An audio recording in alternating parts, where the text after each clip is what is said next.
Hello and welcome to Kody and Korbin Have a Podcast, the show where two former roommates And they were roommates. talk about a new movie every week.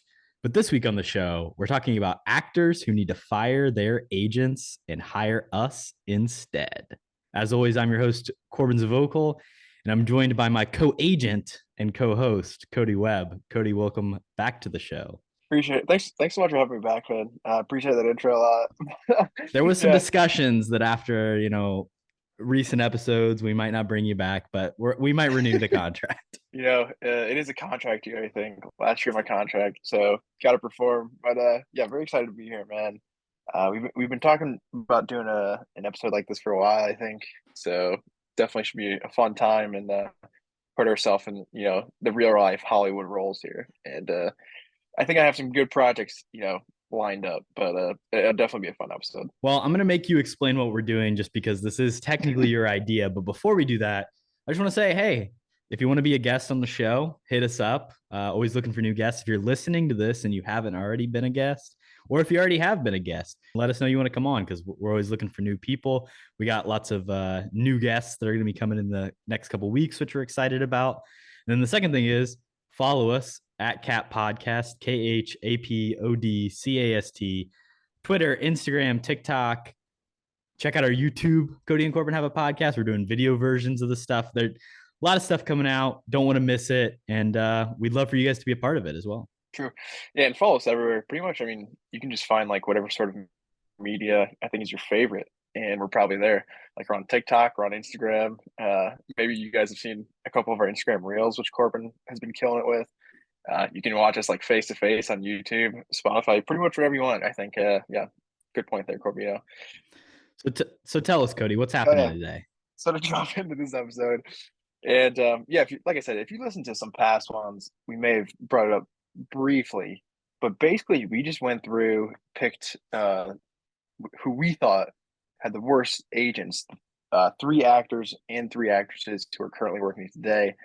And we're kind of just going to go through their filmography, say, what we like about them as an actor, maybe some of their hits, some of their big misses that their agent, probably maybe forced them into.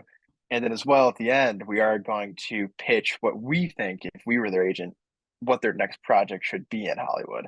So kind of a little bit of both, looking at the past films, then, having some fun too and seeing what they would do next. Before we get into things, I kind of wanted to like talk through a couple thoughts and address some things. So the first one, obviously, like there's so much that goes into choosing an actor's role. It's not just their agent, it's the money that's involved and what the things that are even offered to them. We're going to talk about a couple women on this list. Obviously, the way that age affects the roles that people get in Hollywood is really unfortunate. And for the most part, this is all in good fun and it is jokes. And we picked these people because I would say we like them, right? So we want the best for them for the most part. And we want to see them do, better things than maybe we've seen out of them, particularly in recent years. So that's kind of just the thinking behind this, I would say. Yeah, agreed. And it is like kind of on the surface, maybe a negative thing, but like I said, I feel like it is positive because we're saying like, oh, we like these people, we want them to be in better things. So yeah, even though it has that negative connotation, I feel like it is sort of positive at the end. And the other thing I want to say is like there is, going back to like the money thing, this idea of like what movies are today and making movies that make money versus movies that maybe will win you an Oscar versus things that you are passionate about and are actually good. There's going to be some balancing. And I'm sure as we get into our pitches, we might have to kind of be like, hey, well, we want to see them do a blockbuster type thing. We'll get into it. But we're not necessarily saying just because someone is only in Marvel movies or only in like, that's a bad thing necessarily, or to the same coin that if you're chasing an Oscar, it's necessarily a bad thing. There's definitely a balance that needs to be found, and we can discuss that further as we kind of get into it. I mean, yeah, that's very true. I mean, Hollywood at its core is very complicated. Money's, always going to be a factor. So yeah, there's a lot going on. I mean, behind the scenes that we have no idea in every single one of these deals. But yeah, money will always be a factor. When will it not, Corbin? Yeah, true. And it's Hollywood, bro. I tried to frame these mostly around movies rather than TV, but we might hit as we go through. Some of these people have worked in TV on and off occasionally and maybe been more successful in that realm. again, that's a whole nother conversation of like the kinds of TV, the kinds of television shows that get made versus, a lot of TV today, like miniseries, would probably be a movie 15 years ago. So yeah, something to be aware of also when it comes to pitching. But in general, I would say we're trying to like come up with what movie roles do we want to see these people perform in, going forward. Agreed. I mean, everybody kind of has a little bit of TV sprinkled in. We'll talk about like specific people, but there was one specific person I did pitch like a TV show for. I did as well. I'll admit. So Okay. why don't we go ahead and get into our first person, Kody? Who do you want to take it away with? I don't know. Where do you want to start, actually? Maybe Let's we just maybe do. we start with the person that's kind of the reason we wanted to do this episode, Kody. Okay, I like that a lot.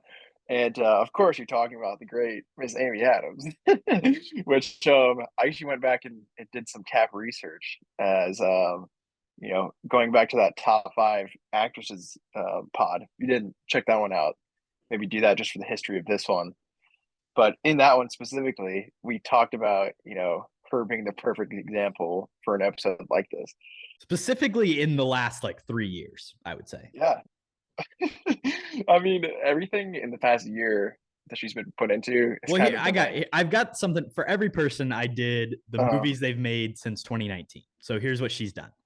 In 2020, she did Hillbilly Elegy, 25% on Rotten Tomatoes. 2021, Zack Snyder's Justice League. That's kind of a different scenario. She didn't really do much for that, but 71%. 2021, The Woman in the Window, 26% on Rotten Tomatoes. And then, of course, also in 2021, Dear Evan Hansen with a 29% on Rotten Tomatoes. So some questionable, 3 of those 4 definitely questionable. Oh, that's bad. And yeah, kind of like bouncing into the next category as well. What I really like about Amy Adams is she's a great actress. And I feel like she's proven that in the past 5 years as well. And then just go from like, some Oscar nominated stuff to the past 3 years, like her agent, I feel like is doing her favors because she was my pick for like the best working actress today. So I think it's kind of ironic that, I think like if I see somebody in that light, oh, then their career's straight and go downhill, of course. But, but You yeah, I jinxed mean, her. I really did, evidently. But I mean, like, she has been in good stuff, obviously. I think out of all the people we'll talk about today, maybe she does have like the best, filmography as a whole. She does have a lot of 6-time Oscar nominated. yeah. So her agent, maybe she switched up agents through the end of her career. Because, in between, there was a lot of good stuff. Obviously, The Fighter, which she's nominated for, which is great. The Muppets, which is a personal favorite of mine. Catch Me If You Can, she's in a small role, but and obviously like Arrival and her are the big stuff she's done recently. But I feel like kind of a weird thing is she doesn't work with like a ton of big name directors other than Spielberg briefly in the 90s. But I feel like most of her other projects, they're not really mainstream. It's either like indie Oscar stuff or like Dear Evan Hansen kind of like trying to be in the Oscar but just being really bad instead. So Well, and Hillbilly Elegy was very much an Oscar bait, like trying to get. Because here's the thing: she's 6-time nominated. She's also 0 for 6 and getting a win, and she's still looking for it, right? I think Hillbilly Elegy was a little bit of let's try, and it was an unfortunate, very much a failure. And then maybe A Woman in the Window, Dear Evan Hansen, kind of pick me up projects. Let's make a little bit of money. It's hard to say. She still didn't make any money from those. Well, yeah. But I mean, her career as a whole too. Like even I mean, she's been around Hollywood a long time. She's been in kind of a bunch of weird stuff. I was going through IMDb, and I feel like I always forget she's even in Justice League and Man of Steel. I mean, you throw her in stuff like Night at the Museum 2. They just did like a Disenchanted, the sequel to Enchanted after like 20 years. I feel like, and then I mean, the Muppets is kind of random too. And I was like, that's bad. Talladega Nights. Yeah, I mean, she's pretty much in any sort of movie and any sort of role, comedy, musical, drama. So I think that's interesting. But at that point, it's kind of just like, oh, you're taking every single role like that's being offered to you. That's kind of what it seems like. So you mentioned the Disenchanted movie that is coming out, I believe, later this year. I do have a couple other things potentially on the docket that are upcoming for her. Okay. Of course, Night Bitch, Kody. Are you familiar with this one? I've night bitch. Just a Great, quick, here's the great title. IMDb. A stay-at-home mom begins to worry that she may be turning into a dog. So there you go. Also starring Scoot McNairy, directed by Marielle Heller. You know, maybe it could be good. Who knows? Yeah, interesting cast. But I think that is why Amy Adams is the perfect example to start this episode off with, because I feel like her agent has really spiraled out of control here the last few years. So I think that we can find something better, than maybe Night Bitch. That does sound pretty good, to be fair. But I'd love What to hear about your Man of pitch. Steel 2, Cody?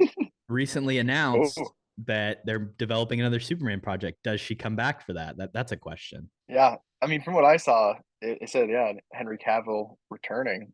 I feel like you have to have You gotta have Lois Lois Lane too. Lane, yeah. Yeah, you can't not have her in it. So maybe she's stuck for another DCU movie too, which kind of sucks. But can't be worse than Man of Steel.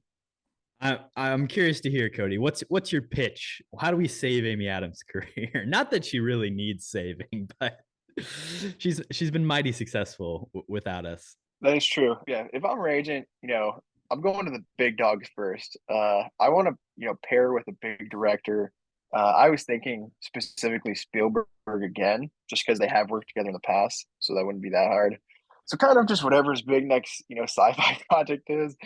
I didn't have anything, specific to pitch. Obviously, she's great in Arrival. Maybe some sort of like ET reboot with her in the forefront. I think that'd be really cool. I feel like ET kind of has a universe too, where you can do so many different things if you do like more research on all the aliens and stuff, some weird stuff. But yeah, I think she kind of just is an elite sci-fi actor. And if you're gonna pair with Spielberg, I'm not gonna say no. So that's my pitch. Some of my other pitches I do go in more depth, but I feel like Amy Adams, she can literally do anything. So if I throw something out there that's dumb, it's kind of just ruining that role. Yeah. You mentioned sci-fi. I mean, again, like work with Denis again. Obviously, her in Arrival is so great. Probably both of our favorite performances of hers. Maybe get her in a Star Wars something coming down the line. Who knows? Maybe. But my big pitch here, and this is maybe jumping the gun on our recommendation portion of the pod. But Cody, I've been on the Succession grind. Haven't Really? I finished season 2, so I basically in the last couple of days Okay. binged most of season 2. We'll discuss further later. I don't know what happens in season 3. I've watched 1.5 episodes, but Succession season 4. Let's do it. Let's book it. Let's get Amy Adams in there because first of all, she's worked with Adam McKay already, both Talladega Nights and Vice. They have a relationship, and I just think she could be a really interesting foil to the company. I think bring her in as a villain in season 4, and it's Amy Adams. What you can't come on. I like that a lot, and I think she'd be perfect for Succession, just because she can do the drama and the comedy, sort of flip that switch pretty easily too. And yeah, I'll tell you what, I'm already excited for Succession season 4. If you threw Amy Adams in, that'd be some big time stuff. That So was my only I'm definitely on TV. board That for was that. my only TV pitch. Sorry, That's but a great one. it's good TV, and we already have the Yeah, relationship. So I think it's something that could happen too. I tried to keep my pitches like somewhat in the realm of realism, and I could definitely see that. It makes a lot of sense to me. yeah. No, I mean her working with McKay in the past, kind of like what I said with Spielberg too. Like that open door, I feel like it's more there if you have worked in the past. So yeah, I back it. Pair her up with, she could be maybe like Roman's new girlfriend or something. Yeah, and I I don't know. think like her and like Shiv particularly butting heads could definitely be something interesting. I back it. I mean, her and Brian Cox going head to head. Anybody against Brian Cox would be fun, but True. especially Amy Adams. Yeah.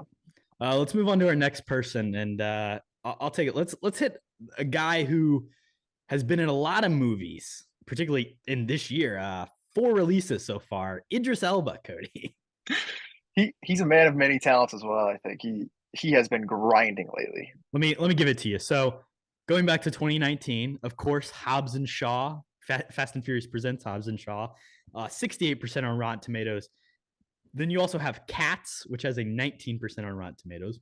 Concrete Cowboy, 80%. See, there's some good ones in here. The Suicide Squad, 90% on Rotten Tomatoes. The Harder They Fall, 88%. So there's a little bit 2021 good spell. And then we hit this year Sonic 2 with a 69%, 3000 Years of Longing with a 71%, kind of in Thor: Love and Thunder, technically 64%. He's in the post-credit scene, right? And then Yeah, Beast, 68%. So I think the big problem here with Idris Elba is he doesn't know how to say no to a project. yeah, and like he's not taking the worst projects. It seems to just be like a lot of mid projects, Yeah, like they're kind like of. okay. They make a little bit of, they make, there's some, obviously Suicide Squad was actually kind of a box office failure, but that's more of a timing thing than anything. But like, Hobbs and Shaw, that made a bunch of money. Thor: Love and Thunder, obviously he wasn't super involved, but like Sonic 2, that did well.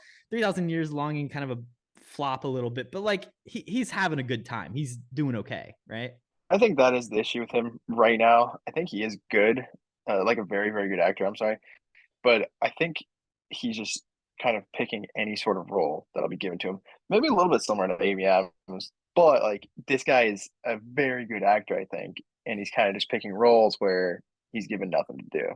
But I do want to go back a little bit further in his career too. He has had some, I think, real slip ups. And well, you mentioned Cats. I mean, I feel like that's one of the biggest ones. Beast. I'm not sure what he's doing with that. Obviously, talk about that too. I will. Star Trek I'll say Beyond. with Beat. I don't Yeah, even know if you know. I was gonna bring it Oh yeah, up. go ahead. He was in Star Trek Beyond. I wanted to talk about that, but first, Beast.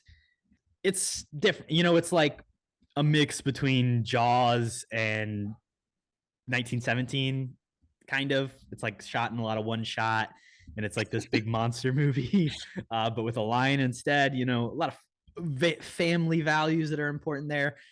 It was okay. That's the thing. It's the mid fest. I would say is what Idris Elba has been giving us a little bit. Yeah. And then I don't know. Did the line look good? I feel like in the trailers the line looked terrible. It was just a Uh, big CGI thing, wasn't yeah. I mean, it's just a big lion, right? Like it looked fine. it? Fair. But yeah, Star Trek Beyond, I think is a really bad miss.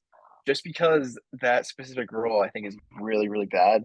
It's kind of like a last minute reveal that, Idris Elba is even the villain or he's even like a integral part of the movie. Just bad stuff. If you haven't seen Star Trek Beyond, honestly, it's not the worst Star Trek movie, but like that specific part of it, I think is pretty terrible. I mean, Thor 1, Thor 2, uh, not great either. Thor 4 is obviously shit, but he's not really in it. And then the Dark Tower, I think that's his biggest miss by far. I don't know if you remember this, Well, Stephen King but it was action. like, oh yeah, it was supposed to be the start of a big time franchise. Him and Eddie Redmayne going head to head, and it was just a historic bomb, which I think is funny. But the movie itself, I did actually end up seeing it. It is very bad, but I feel like most of these movies, the problem isn't Idris. The problem is, either bad writing or somebody else. Eddie Redmayne was in that movie, not great, but he has done like random good stuff too. The Suicide Squad's great, and I mean he's not a massive part of that. I think Pacific Rim, the first one, is really good. He delivers a really memorable speech near the end of the movie that I really love. But I feel like it's so long ago, people like even forget he was in that. The TV show Luther. Have you seen that, Corbin? I I have haven't seen not it, but seen all of it. they're even going into upcoming projects. They're doing like a TV movie based around it that he's working on. So Yeah, and I think I've not seen it, so I can't say too much on it. But like supposedly it's his best performance and stuff. So shout out Luther. He should do more TV. He should do more like dramatic stuff, I think. And I think he is kind of just taking every role at this point, which is obviously helping him money wise, I think. Yeah, I don't know. Do you think he should more like lean into the action stuff, or well, I here's don't know, the what do you thing. think his career trajectory should be? Like this is the person that I was kind of referencing in the beginning, where it's like we're almost, it's a little hypocritical to be like, because like Hobbs and Shaw, like I think that's a bad choice, but like he made a lot of money. And like Fast and Furious, like I do like Fast and Furious movies. I think that one specifically is not good, but like there's the hints of this could be good, and he is consistently good in stuff. He's great in action. The Suicide Squad, like you talked about. I mean, in Hobbs and Shaw, he's basically Black Superman, which might lead into some things. I'm curious. We're back to back two former Office supporting characters. Kody, what do you think about his role as Charles Minor in The Office? That is true. I always forget he was even in the office because he's in it for such a short spell, excuse me. 7 But episodes. that is true. A lot more than Amy Adams. I probably like Amy Adams more than that, so sadly. But Charles Minor, he's a he's not a very nice guy in the show, but Idris Elba is still good in The Office. So it's kind of weird he's in it though. 'Cause I feel like he hasn't done too much comedic other than that. Obviously, we haven't mentioned The Wire. Like, we haven't seen that, but that's like his big, like, especially for American audiences. Like, and then I got to also give shout outs to Molly's Game, which is also, he plays a lawyer in that, and he's great. Like you said, he gives a good speech in Pacific Rim. He's a guy who can deliver a hell of a monologue. He's got a fantastic voice. He's done some voice work. I would say lean into that, of course. Like, I think he's always great if he's voicing someone. I know he did some Zootopia stuff. Zootopia. Yeah. Got more of that coming. I think the Zootopia ride or whatever. Couple other things in upcoming for him. He has an Untitled Idris Elba, Simon Kinberg, Audrey Chon Africa set spy romance project. So that's interesting. We like Idris Elba as a spy. And then, of course, Sonic 3, Kody.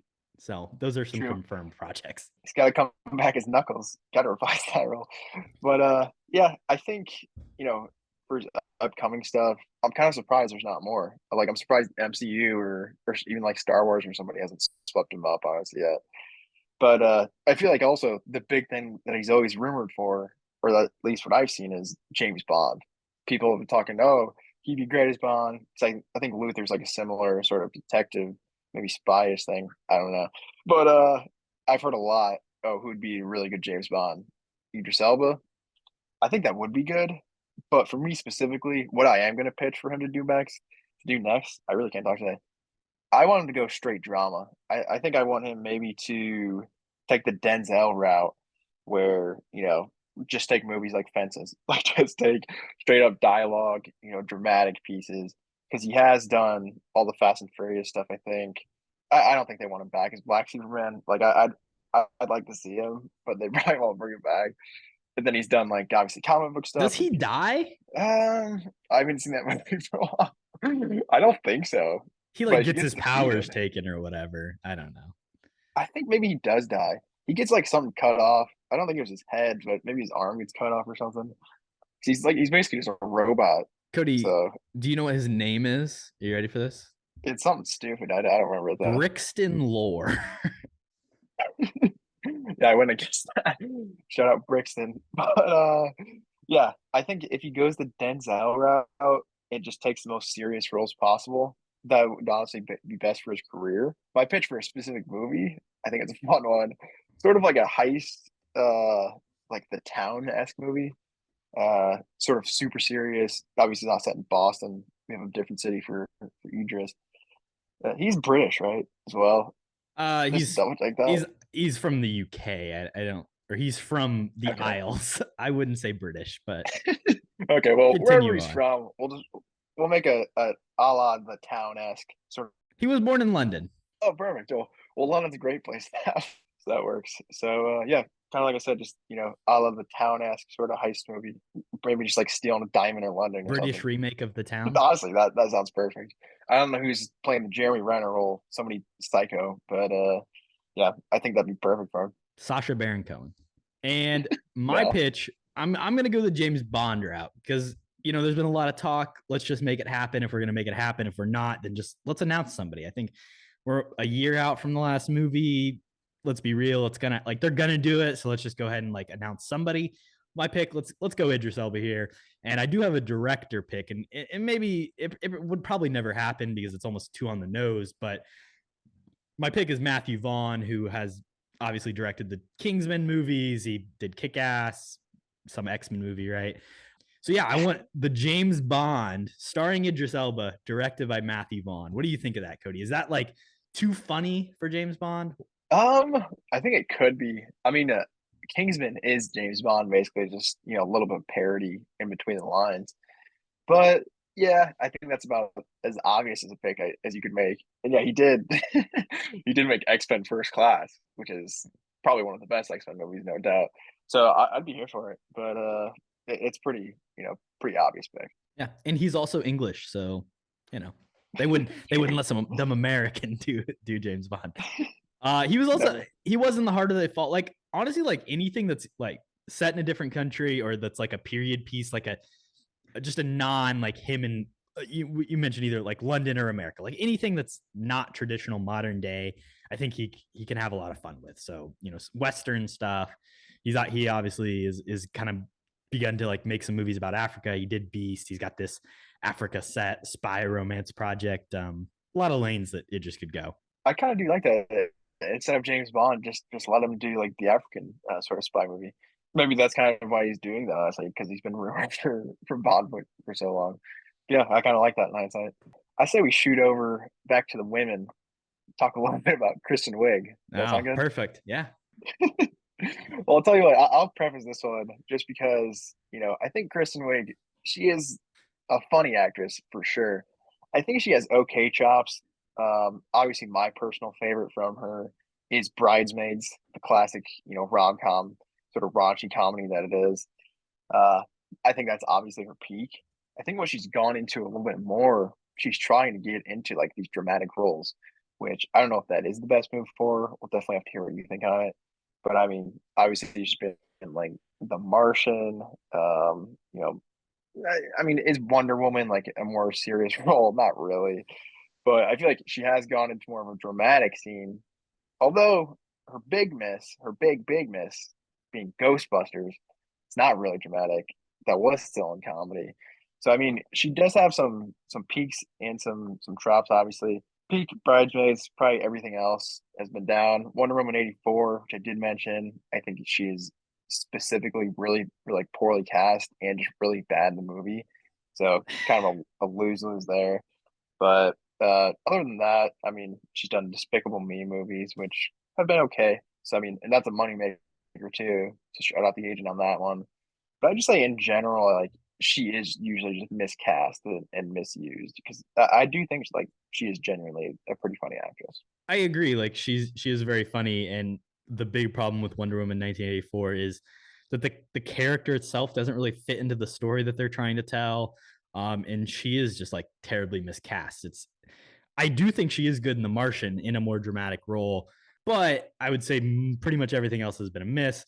Going back the last couple of years, 2019, she had How to Train Your Dragon 3, The Hidden World, which was well received, 90%. Something called Where'd You Go, Bernadette, which got a 50% also in 2019. And then, of course, Wonder Woman 1984 in 2020 with a 58%.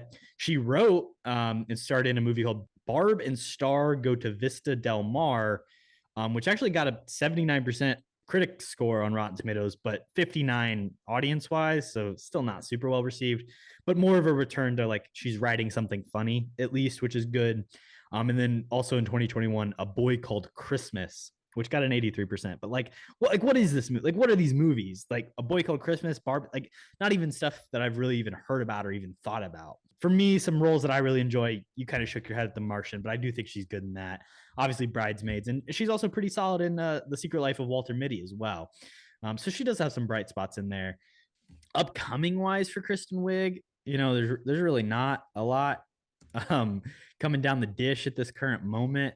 Despicable Me 4 Sick. announced. She'll probably end up in the Minions movies eventually. I mean, they'll come back around to the timeline. I She would guess at some point. she is one that has done more TV. Obviously, like Yeah, SNL for a really long time and has returned and done different sketches. But she was in a TV series called Bless the Hearts. She's been in Big Mouth for as Jesse's Vagina, and then she's got a TV series called Mrs. American Pie that's supposed to be coming up as well. So interesting. Yeah, I'd say her IMDb. It might be the sparsest out of everybody here. She hasn't been like in a ton of movies, I don't think. But like in general, I think Ghostbusters did kind of like hit her back to like either she's, writing her own stuff and doing that, or kind of just like smaller dramatic stuff. Just because I think that was her like big chance to prove she could be like a franchise piece. I mean, coming off of Bridesmaids, I think a lot of people wanted to work with her, and then she just went back to Paul Feig again, and made that dumpster fire, which failed for several reasons, but I mean, it was still like a poorly made, poorly written movie. I think, well, even that's the though thing. in society, of course, is gonna hate on it just because it's all Ghostbusters, but that's not why I'm saying it's a bad movie at all. Well, first of all, like if we're gonna have her be like in a big franchise like this, like let's at least get her a writing credit, right? Like she's a genuinely funny person. Like get her in on the making of these movies. Like she wrote Bridesmaid. She was nominated for Best Original Screenplay. And while it's not like some intricate, beautiful script, it's another one that I talked about when I took my screenwriting class. Like it's just it's very clean. It's very tight. The jokes are funny. The jokes still hold up. And she's like good at what she does in that sense. I think it's interesting kind of pointing out that Ghostbusters as kind of a turning point for her because I definitely think it is. And it's interesting to see another person who was in that movie, Kate McKinnon, and kind of a similar type role, you know, an SNL person. But she was in a movie called Bombshell, kind of a Fox News, you know, recreation based on a true story type movie. And it's that kind of stuff that I think Kristen Wiig could kind of maybe be good at. And that's kind of my pitch. Like, let's get her into like a legal or a political or like a newsroom type thriller movie, something based on a true story. Because I think she has those capabilities, stuff like in The Martian, and then, you know, give her the chance to have some good jokes in there as well. Because that gives us the revitalization of Kristen Wiig in like the critical sense, which I think we're definitely been missing. And I think that's not a terrible idea for her. I kind of do disagree. I'm not gonna lie to you, but I think in The Martian she's okay. Also, The Secret Life of Walter Mitty. I don't know if this is. I think this is like a controversial opinion, but I think that movie kind of is not great. I think it's pretty overrated. I'll be completely I honest. don't think the movie's And that amazing, but I think she's she, good in it. yeah, she has a small role anyways. But I don't know if she is that great dramatic. My pitch is more, stick to the rom-coms. Stick to what you know. Get back in the writer's room. Also, I want to ditch Melissa McCarthy and Paul Feig. I think, once you partner with somebody too many times, obviously there's like exceptions. Scorsese picks the same actors for every movie. But I think in rom-coms cases, it kind of just gets old if you keep working with the same people. So my pitch is, I want to do, she's gonna write it. I want her to star alongside Kingo. What's his name? I can't remember his name from Eternals. Who's Kingo from Eternals? Whoever. The guy who got Well, Jack. I got to figure out who Kingo is. Okay, Kumail The Big Nanjiani. Short. There Yeah, it is. my Well, problem not was I Johnny. didn't know which character was named Kingo. I could easily tell you this guy's name, but Yeah, fair.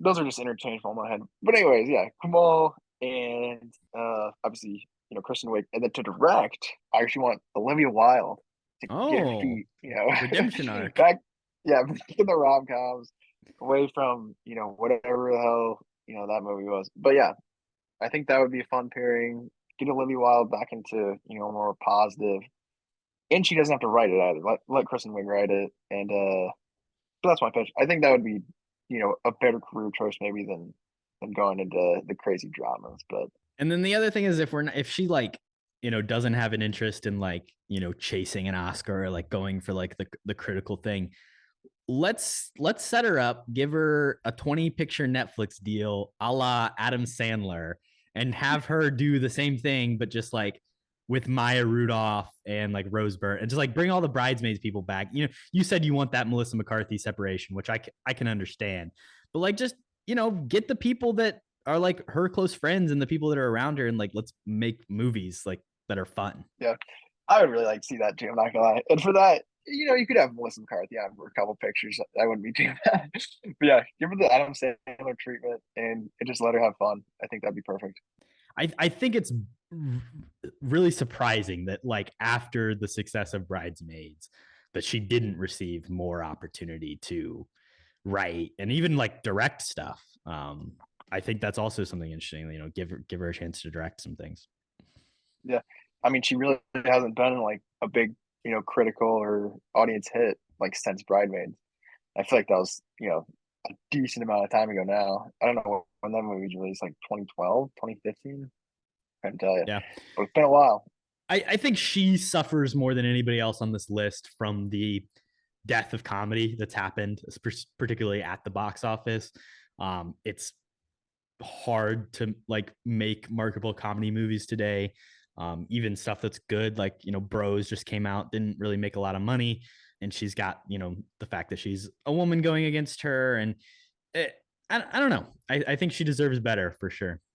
And if Yeah, not, maybe she could also take on in her later years more of like a Judd Apatow type role, produce some projects, work with people. She's an incredibly fitting person that I think you would benefit by just having her around. yeah. No, that's definitely true too. I think, like I said a bunch of times, put her in the writers' room. I like she's very funny, and I think on SNL, like that's where she shined as well, was sort of in that aspect. So yeah, she definitely has a place in Hollywood. It's sort of finding that niche spot, I think, right now. Since we're on comedies, let's move on to, I guess, a comedic actor in his own right, Mr. Chris Hemsworth. This is an interesting pick, Kody. Also Um, in Ghostbusters. also, hey, also another Ghostbusters. The connections, everybody's paired. We love that. Chris Hemsworth, Kody. This is probably the toughest one to really say that he needs to fire his agent, because obviously he's been extremely successful Yeah, from a monetary perspective. Looking though, like at the last couple of years, Men in Black International, that's obviously I think the big miss on the list. 23% on Rotten Tomatoes back in 2019. He also appeared in the Jay and Silent Bob reboot movie. 64% on Rotten Tomatoes. Extraction 1, there is an Extraction 2 coming. That had a 67%. He was in Spiderhead this year, which I really disliked on Netflix, 38% on Rotten Tomatoes. And of course, Thor Love and Thunder, which only has a 64%. Kody, what's going on with Chris Hemsworth? yeah. And to wrap this up, I think his agent had a really good start because when he was inserted into the role of Thor, I mean, it was like, oh, this is the best casting of all time. Like, it was perfect casting. You found your guy, sort of like this unknown, but he looks like a god. And then as the Thor movies kind of progressed and we hit this pipe dream of Thor Ragnarok, he kind of found his comedy shtick, which is I feel like it's so funny and so weird that like Chris Hemsworth, he's probably just considered like a comedic actor. Like that's what he's best at acting wise. Yeah, he's had a lot of misses. Another one he didn't mention, Black Hat, just terrible, terrible film. And he's always like putting these lead roles where he's like this sort of sneaky guy, maybe a hacker. Men in Black International is a little bit different, and it's sort of like a role maybe he could do well in, but that was just such a bomb and a failure that it didn't matter.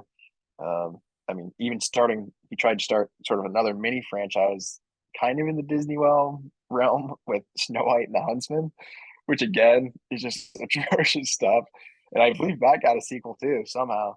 So it seems like he's always in these big IP projects, but they always seem to just do very, very poorly. Yeah, I agree with that. And I think going back to he's the person on the list who probably realistically needs the least amount of help. Like he's the most Yeah. attractive man in the entire The world, most pretty much. fixable person here. Yeah. Yeah, We absolutely. can fix his career pretty He's easily. a decent dramatic actor. He's okay, but he's like genuinely good at comedy. He's got the looks. He's a straight white dude. Like he's got so much going for him that really we probably don't need to help him. But I think it's just like, again, just an overload of like kind of taking on too much stuff. I think he needs to maybe stay away from Netflix a little bit. The Extraction, Spiderhead stuff have been big misses. And I think he's just kind of been trying to find his voice away from Taika a little bit, because realistically, he felt he was like drowning in the Thor role, and he had a relationship with Taika. He brought him in. He kind of had that power at the time, which is another, speaking to the power that Chris Hemsworth has in Hollywood. He brings Taika Waititi in, and he basically saves the Thor franchise and saves that character for him. Thor: Love and Thunder not as successful, and really everything outside of that Ragnarok, like we haven't gotten that flash in the pan in the same way. So I think finding that voice away from Taika a little bit and being successful is really going to be a big key for him. A couple upcoming projects, Kody. What do you think his role in the MCU going forward is? Are we going to continue to see him? Or, I mean, Thor will return allegedly. Yeah. I mean, as a daughter, I guess now they kind of didn't set him up to do anything specific. I would guess his role is going to diminish, honestly. They seem to be going younger, building an entirely new team. I mean, they could sacrifice him off at any point, and I wouldn't be surprised if I'm being completely honest, just because he has been in the franchise for so long. IMDb has him tagged for Avengers Secret Wars, which makes sense for kind of what that story is, but no other projects right now. allegedly he and Taika both didn't even know the Thor will return thing was at the end of Thor 4.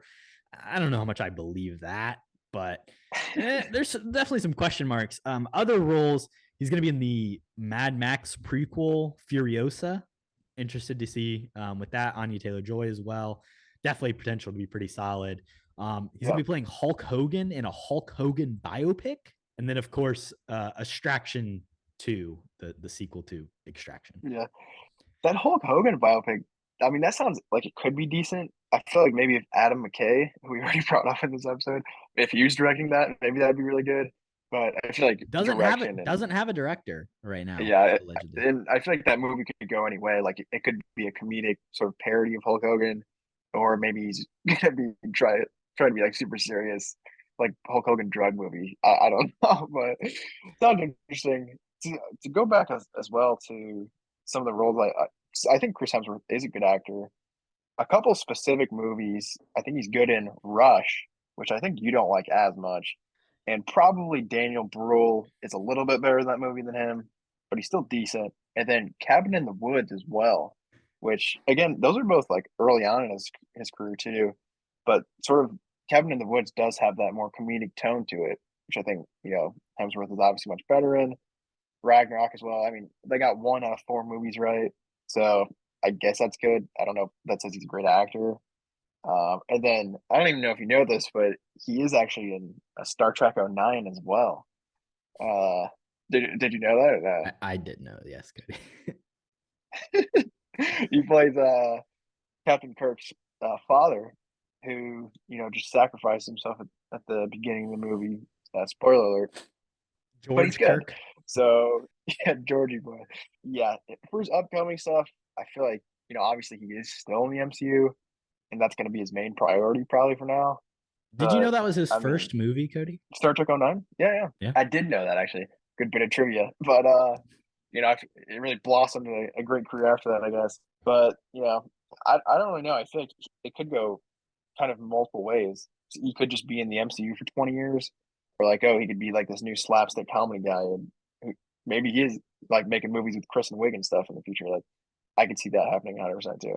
Yeah, I think his tone of comedy and his ability to kind of integrate it into action type movies and big blockbusters is realistically like what comedy in movies is today.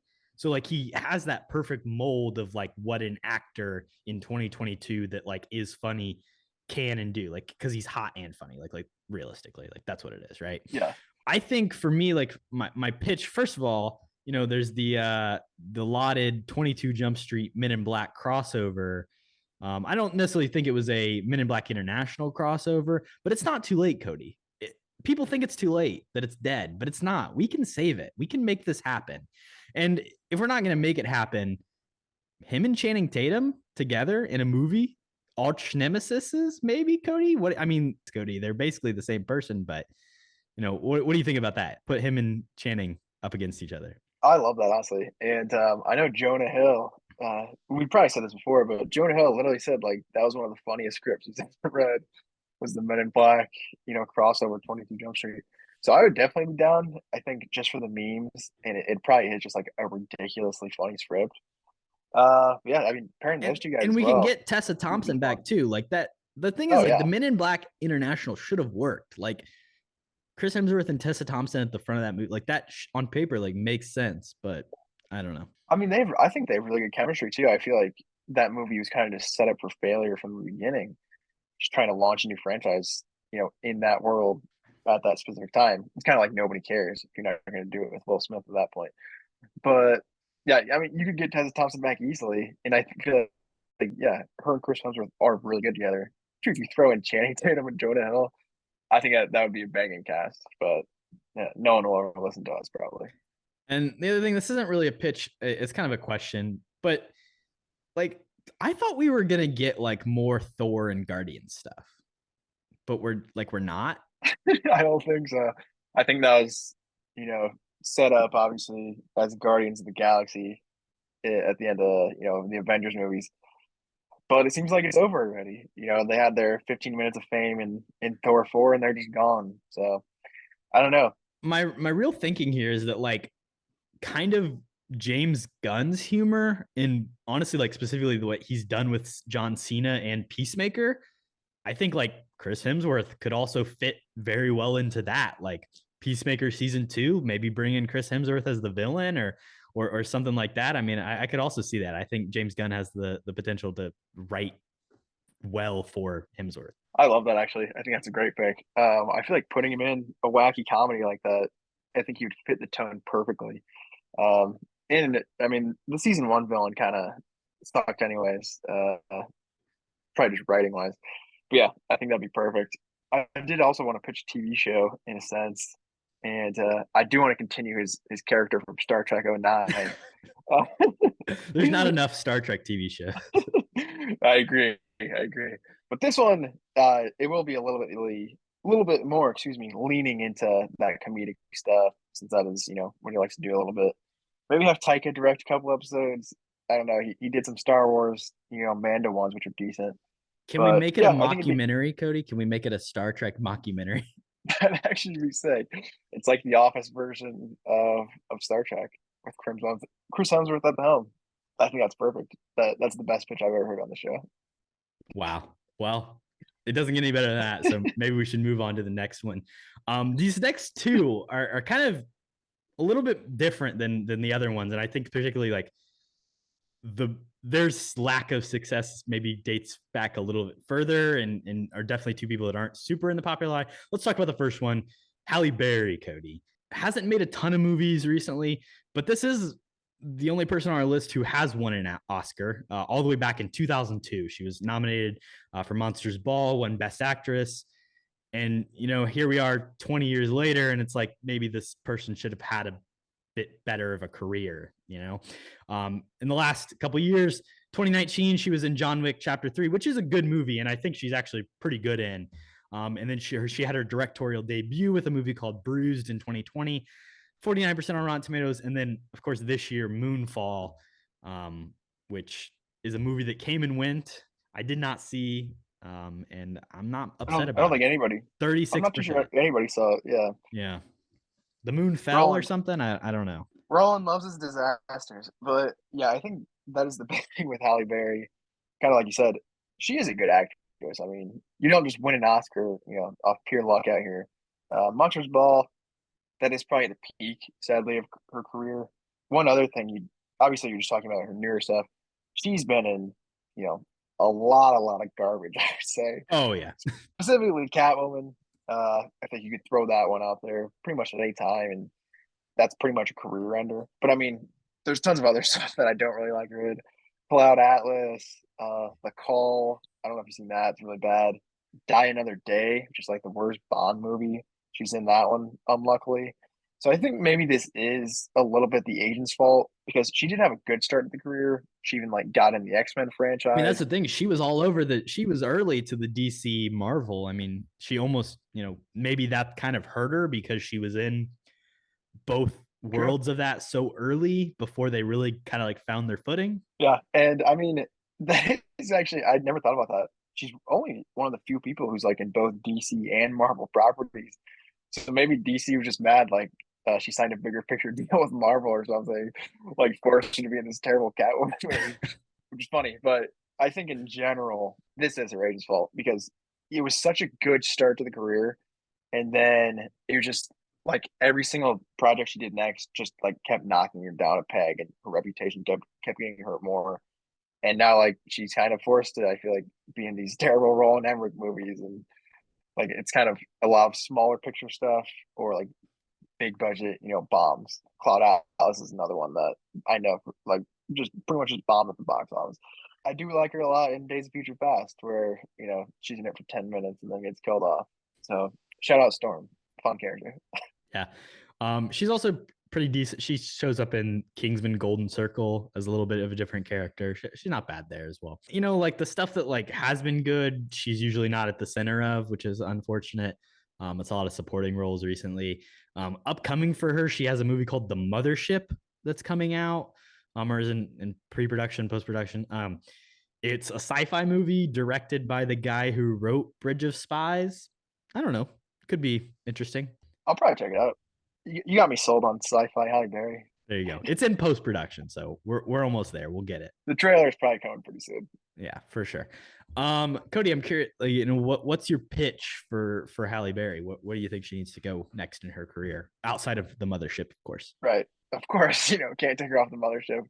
But I do think she's a good actress. So, and she is going more into directing as well, which I like a lot. So my thought is kind of maybe put her in the biopic game, let her direct slash, star in a really interesting biopic. She can go whichever direction she really wants to. Some of my suggestions, maybe like Rosa Parks, that'd be a cool one. Michelle Obama, I don't know. Whitney Houston, I think that would be cool. Maybe like a singer too. Pretty much anybody. Obviously, there's so many people to choose from, but somebody famous. I don't really care. But I think she is suited for a more dramatic role, and I think she's moving into directing too. That'd be a perfect time to put her on one of these projects where she can kind of just put everything she has into one specific role. It needs to be the right one, and I'm not sure who she should play, but if you have any suggestions, I definitely want to hear them. But I think let's go more dramatic here. Well, here's the question: does DC bring her back as Catwoman, Kody? Does she get a second chance? I hope not. They brought back Keaton. They did. Well, I don't know. In what universe are you talking? Like the Flash universe, or like Robert Pattinson's universe? She could play. She could play Zoe. Oh, she could play. She could play mom, yeah. Zoe Kravitz's mom. That could be interesting. Actually, Yeah. we don't know anything about her. That would actually be okay. I would watch that. That, and it would be a fun return to get her second chance to get it back. I thought of two like kind of franchisey stuff that hasn't been super successful that maybe needs a hard reboot. Let's put Halle Berry at the center. Transformers, Kody. Let's get Halle Berry as the new lead of the rebooted Transformers franchise. Not that they haven't tried that multiple times. And then the Matrix, Kody. Have we given up on the world of the Matrix? Can we get Halle Berry at the center? I think that is actually a good choice, like new Neo role. But I'm kind of tired of the Matrix, and I'm kind of tired of Transformers as well. I considered Transformers, spoiler alert, for Sam Worthington. I think maybe we team up him and Halle Berry together. That'd be some good stuff. But yeah, I think Transformers actually they just cast Michelle Yeoh as like one of the voices for the new Transformers. That's interesting. I don't know if you saw that. Yeah. So maybe just giving her like a voice role in a Transformer, I think would be cool. Just because like humans in those movies kind of suck anyways. But yeah, I don't hate it. I do agree. Like if she stick with more of the big franchises, I think like her career in general will just be more successful too. And I think that's important as an agent to try and get that too. Yeah. And then the other thing in this, a John Wick spinoff regarding her character, she does play a pretty interesting character in John Wick 3. It's been talked about that there's like a potential for it to happen. So let's let her direct that if we're going to have a direct something. Yeah, that'd be cool. Get Boban back too. Get the whole cast. I'm not sure about the connection there, but we can get the dogs back at the very least. Well, that's good. Have to. All right. Well, you mentioned it already. Sam Worthington is our last person, and I think he's the most interesting on the list. I mean, both because he's extremely topical to the movie industry as of 2022 and things that are coming up, as well as he's definitely had the worst career out of any of these people. Would you agree? I'd say it's not even close. I mean, his career's bad. It's really just sad because it kind of had an iffy start and then it just fell off a cliff instantly. But we could start off by talking about the positive, which I feel like is one specific role, and that's Avatar. He was in the biggest movie of all time. Yeah, and that was the only good thing he was ever in his life. So it's the highest of highs, but I don't think he's particularly like great in this film either. Obviously, he's in he plays the role that he is cast in exactly the way it needs to be done. Like he understands what he is there to do. It is to be like boring and down the middle and appeal to as many people as possible, and to just like, and he is extremely successful. He's not it. I think that movie works because he's not some like big famous person that they brought in. I was recently listening to another podcast where they talked about, names that were bounced around, other people that could have played that Jake Sully role. I think it is fitting that it's kind of like a little bit of a no-name guy who hadn't been in a ton of stuff. Obviously, the same year he's in Terminator Salvation, which is a huge miss. The next year, Clash of Titans. Like, he was getting opportunities.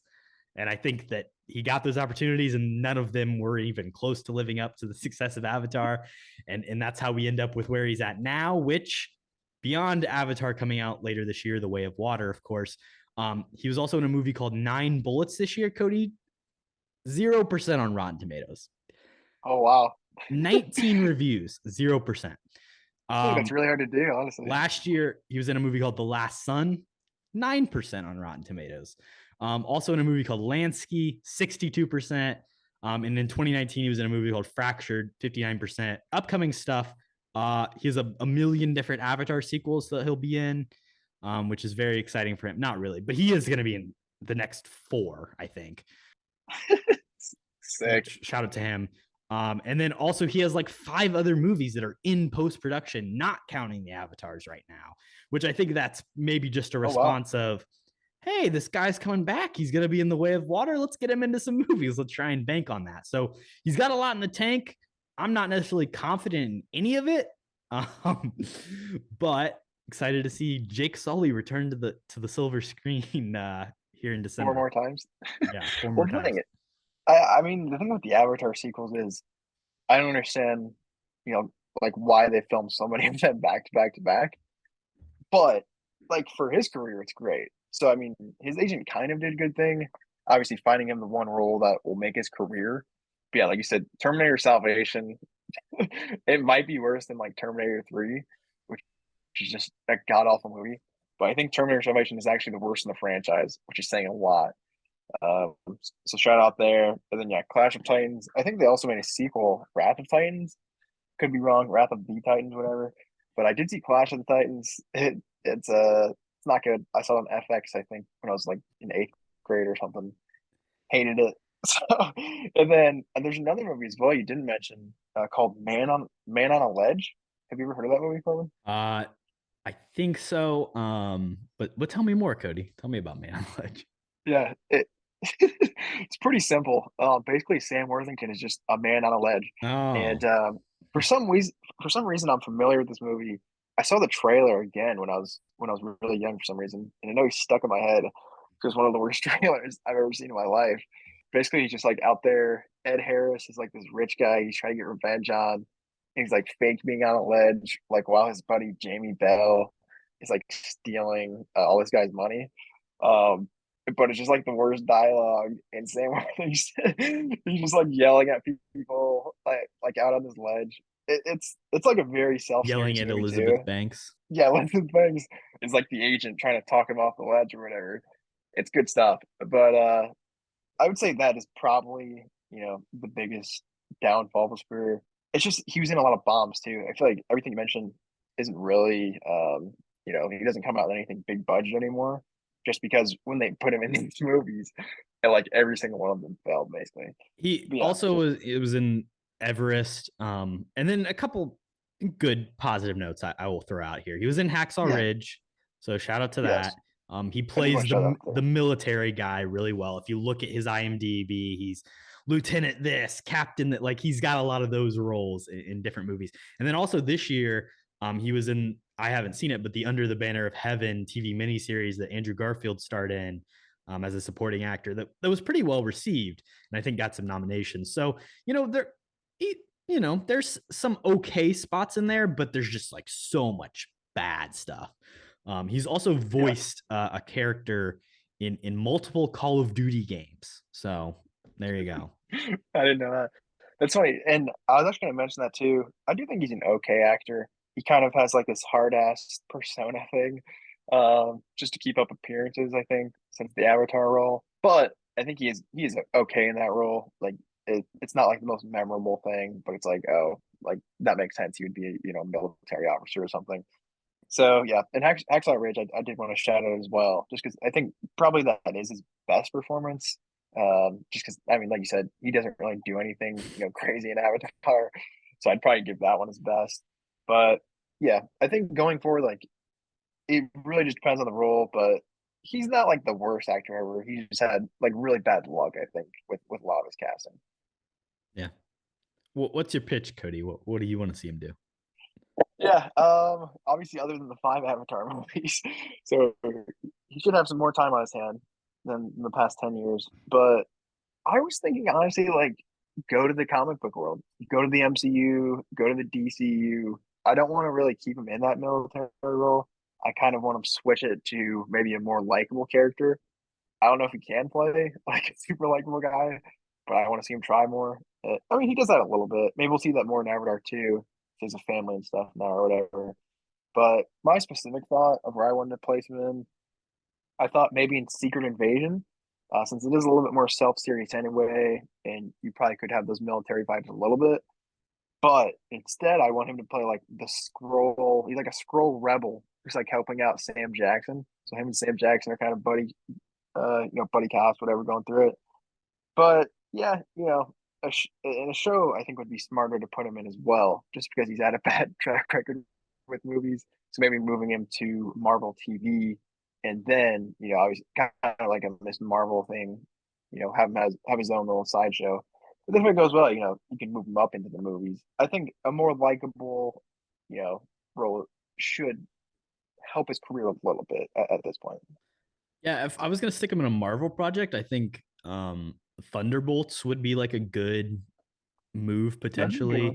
too. Um, right now that like lineup that they have is just pretty worrying and like not that exciting. I'm not really sure what character he would play, but I mean, you could just have him as like a bit player, like one of Thunderbolt Ross's lackeys, which is apparently Harrison Ford, by the way. Yeah, um, you could do which that. is He could just wild. be, the military guy that's kind of like helping out. Or make him a superhero. Give him there's so many like Thunderbolt villain type people that he could play. He's okay with doing like the CGI mocap thing. Like, put him in there. Give him another one. And you say stay away from the military thing.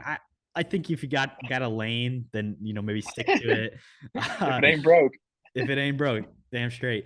I will say, maybe to put a play on it, it's a little tough. He's older now, but maybe being like the wide-eyed military guy who undercut, like discovers the corruption and whatever, we're torturing people or some shit, something like that. One of the various atrocities committed by the U.S. government. just Put pick him one. put Yeah. him at the center of it, and he could be the bad guy, but maybe we make him the hero. Who knows? Or really, just he's kind of like the thing in Avatar that he does really well is he just like plays this guy who is just like so amazed by everything around him. So maybe playing in that he does the wide eyed thing really well. So wide eyed in the military is I guess my general pitch. Okay. I like that. Yeah. He's like uncovered something and he's super, wide eyed He's about an it. idiot. He's got to make decisions. So Yeah. he's got to get help from somebody who's smarter and better and isn't necessary. He doesn't need to be the true hero of the story. He's a dummy. We'll give him that. I like it a lot. I'm here for it. All right, Kody. Well, those are our 6 actors that we think need to fire their agents and hire us. If you guys are listening, give us a Yeah. Hit call. us We'll up. we'll set you up. We'll start planning some meetings. No, but this was fun, and I think it's something we could potentially do a part 2 with another group of moving forward. Oh yeah. And there's a couple other actors. Taylor Kitsch is another great one. I just thought of. Shout out Gambit.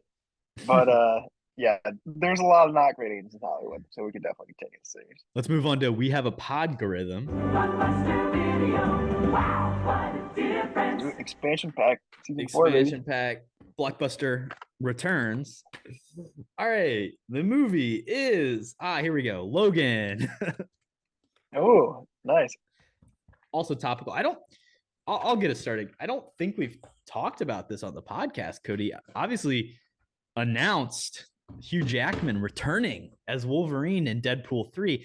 I'm curious to hear your thoughts on that, but my thoughts are if you watch the movie Logan, Wolverine dies at the end, and it's actually a pretty good movie. I would say maybe one of the better superhero movies of all time, and a pretty satisfying conclusion to a character. Now, listen, I'm not opposed to rebooting people and bringing them back. I mean, we just kind of did that in this whole episode, but I think that was the one time where I was really okay with it being the end and not seeing it again.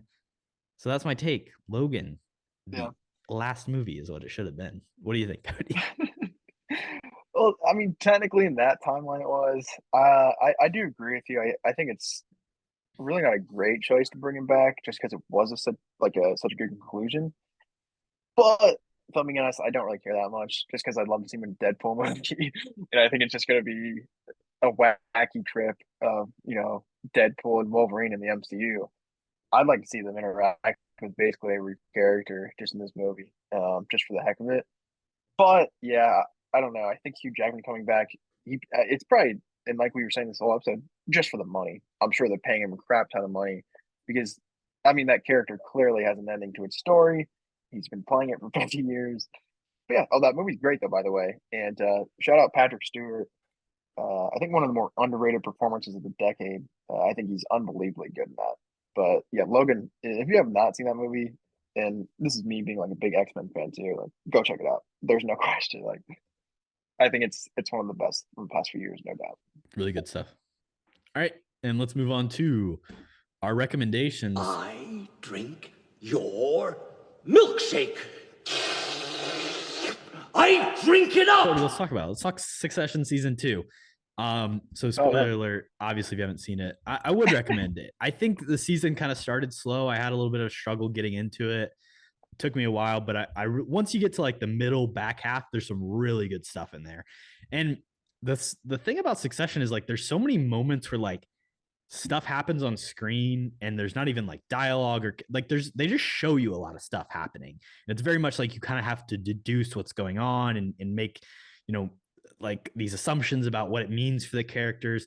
I think particularly like there's a scene like in maybe the 4th episode where like Kendall is shoplifting and it doesn't really say anything about it, but it just shows him do it. And then it's not until the next episode that they kind of just bring it up like, oh, hey, Kendall's been shoplifting recently. And there's a lot of really just well-crafted storytelling moments throughout the whole season.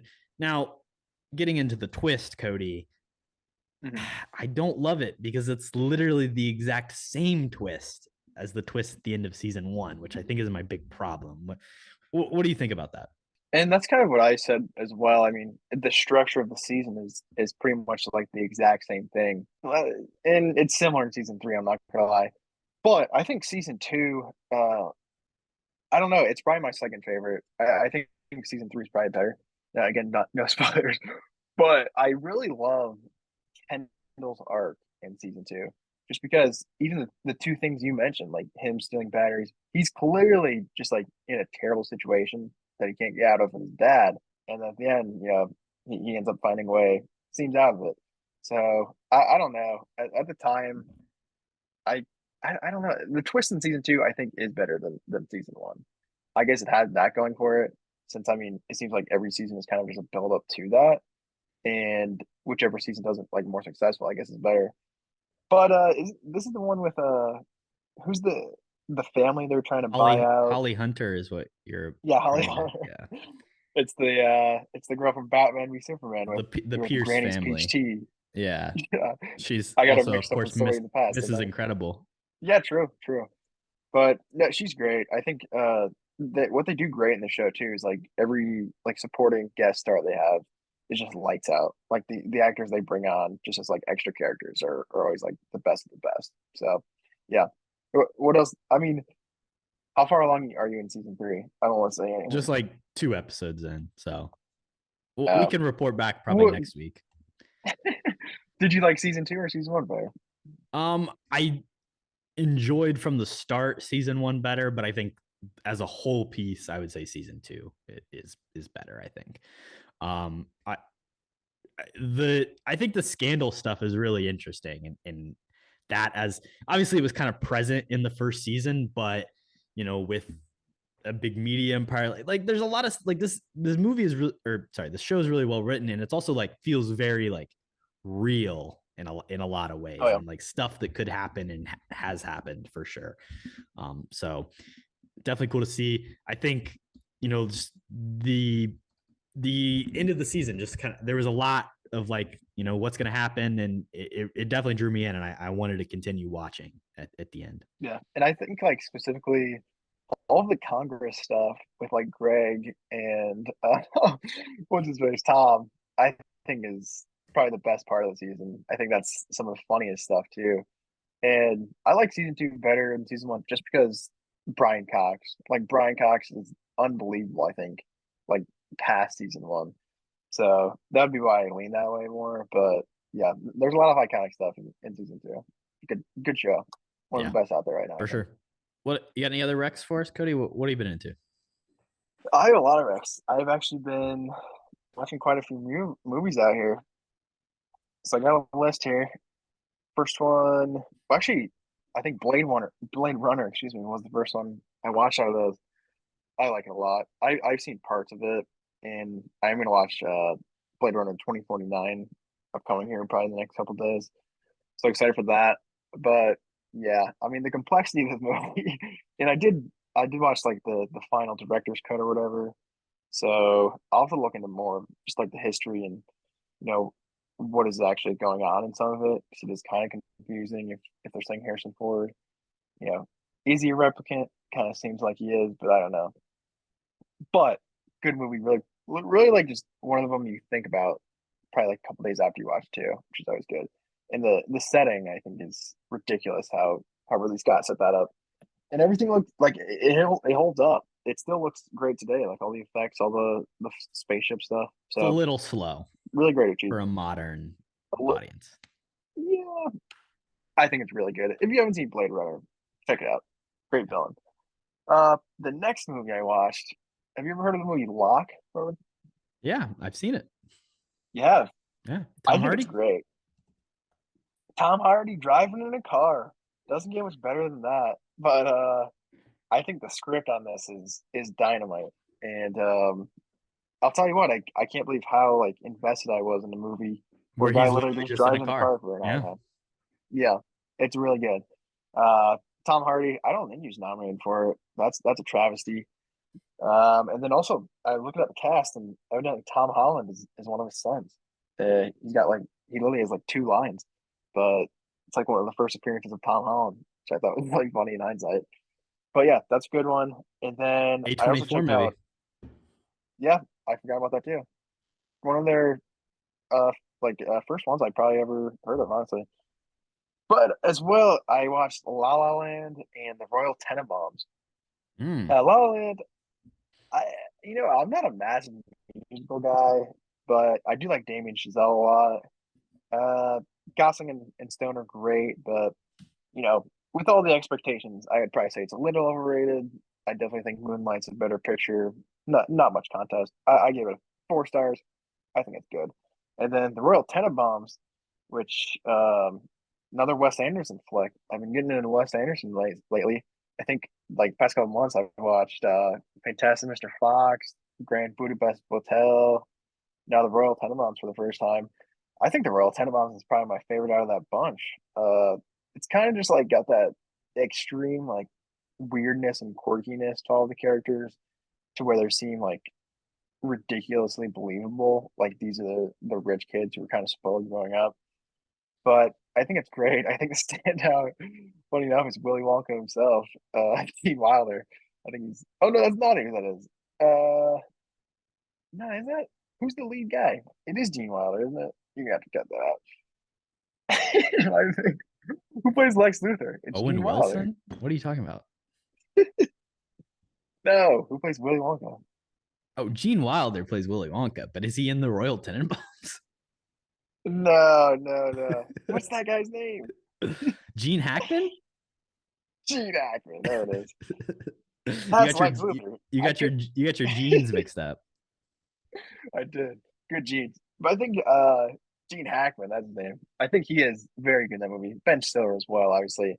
He has a lot more emotional stuff with like his wife just died or whatever. But I think Gene Hackman, like learning to become a grandfather, is actually a pretty cool story. But yeah, that's my big movies. I also checked out, the She-Hulk finale. I wanted to talk about that, but I wasn't sure if you'd seen it. I have seen it, but I want to save that for our next episode. I want Okay. to I want to Yeah, discuss it with the guest that's coming on. that's perfect. We really need to talk about that because I have a lot of thoughts. Yeah, we will definitely get into that. Moving on to some of the stuff that I've been into, obviously Succession has taken up a lot of time, a little bit less on movies recently.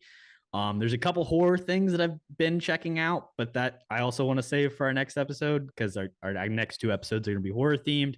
The big thing I'll hit on is I went and saw a movie that we discussed back in our Oscar prediction podcast, a documentary on the big screen, Kody, Fire of Really? Love. Oh, I'm actually jealous. Yeah, so That was sick. got to go see it on the IMAX, and I would definitely say like it is a good way to watch this movie.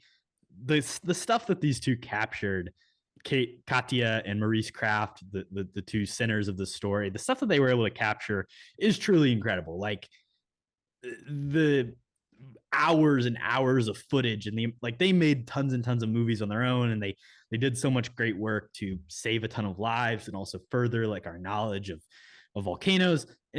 And as Carter spoiled so painstakingly for us on that podcast, they do unfortunately pass away, in this pursuit of volcanoes. As like an actual story, I doesn't work as well for me. Like in terms of like making like calling your movie Fire of Love and like telling this, I don't think that's as successful as a visual piece. Super interesting. And two really interesting people. Just I don't know, like maybe a biopic would almost be better suited to like tell their story. This is just really cool of like looking at volcanoes. It's kind of my thing. Yeah, I feel like that was the main draw, but yeah, it seems like a very like dramatic story as well. So I could see them doing like a biopic on it, kind of.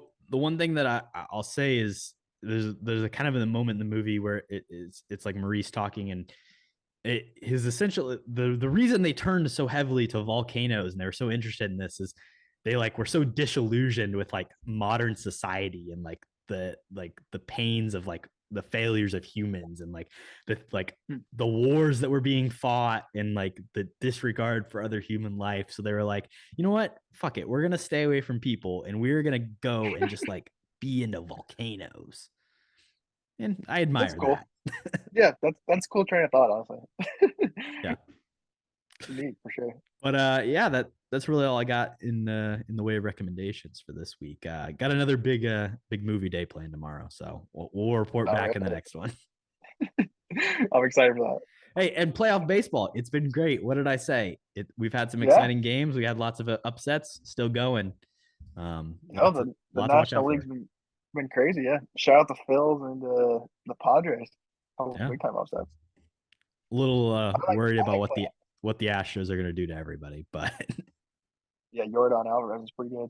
Yeah, hopefully they lose, but they probably won't. All right, well, that's all we got for you this week, and get ready to get spooky next week. Spooktober is coming. Be prepared. Oh yeah. Boo. What you've just said is one of the most insanely idiotic things I have ever heard. At no point in your rambling, incoherent response were you even close to anything that could be considered a rational thought. Everyone in this room is now dumber for having listened to it.